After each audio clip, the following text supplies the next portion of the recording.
अल्हम्दुलिल्लाहि वहदह वस्सलातु वस्सलामु अला मन ला नबिय्य बअदा व अला आलिहि व अस्हाबिहिल किरामिल खयारिल बररह अम्मा बाद फ़अऊज़ु बिल्लाहि मिनश शैतानिर रजीम बिस्मिल्लाहिर रहमानिर रहीम।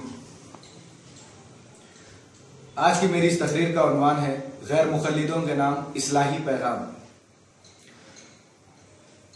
अल्लाह रसूल ही को मानने वाले का दम भरने वाले, खुसूसन आज की तारीख में इस तरह का कौल करना, इस तरह की बात करना, इस तरह का अकीदा रखना और देना, खुद को या तो नबी के मनसब वाला बताना है या सहाबी के।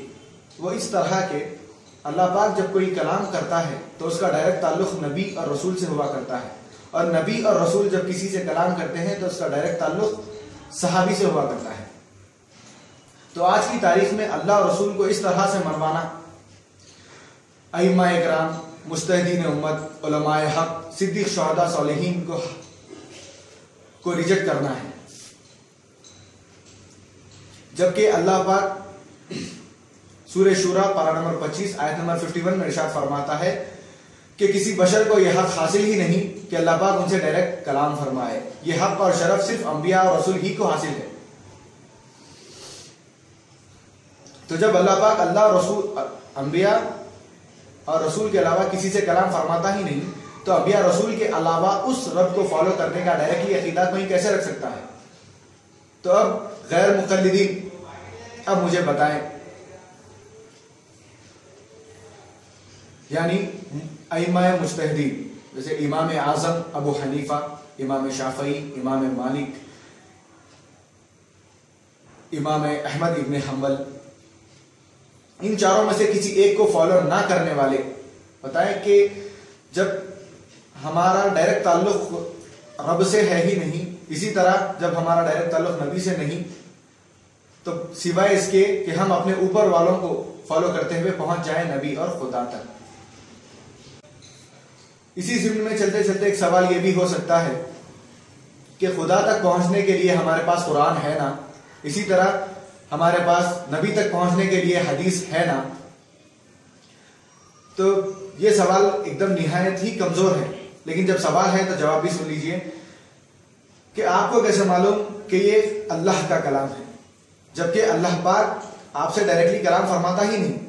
इसी तरह आपको कैसे मालूम कि ये मोहम्मद रसूलुल्लाह सल्लल्लाहु अलैहि वसल्लम की हदीस है, जबकि आपने नबी सल्लल्लाहु अलैहि वसल्लम की जात को देखा ही नहीं और ना उनकी सोहबत अख्तियार करके आप सहाबी हैं। सिवाय इसके आपके पास कोई जवाब हो ही नहीं सकता कि अइम्मा इकराम से होते हुए आज तक के उस्तादों ने आपको बताया, यानी आपका सोर्स ऑफ नॉलेज कुरान और हदीस के ताल्लुक से आपके उस्ताद हैं और उनका सोर्स ऑफ नॉलेज उनके उस्ताद है।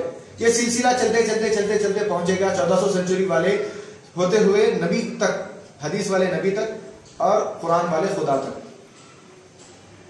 आज जो दलील के नाम पर सिहाह सिक्ता की, यानी सही बुखारी, सही मुस्लिम, जामे तिर्मिजी, सुनन अबू दाऊद, सुनन नसई, सुनन इब्न माजा, तफसीर इब्न कसीर वगैरह जो किताबें पेश की जा रही हैं, इनके जो राइटर्स हैं, मुसन्निफ, ना तो वो खुदा है और ना ही रसूल।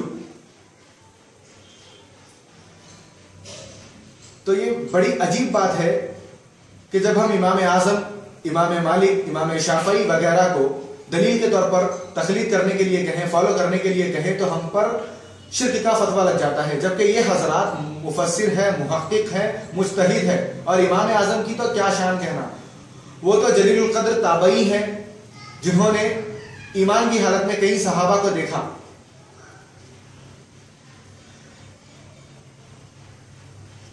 खुलासा ये कि ये सही बुखारी, सही मुस्लिम, तफसीर इब्न कसीर वगैरह, ये हजरात इमाम आज़म खुसूसन के कई बाद हैं, बहुत बाद हैं।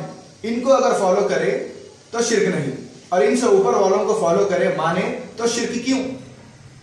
जवाब जरा संजीदगी से दीजिएगा। वमा अलैना इल्लल बलाग।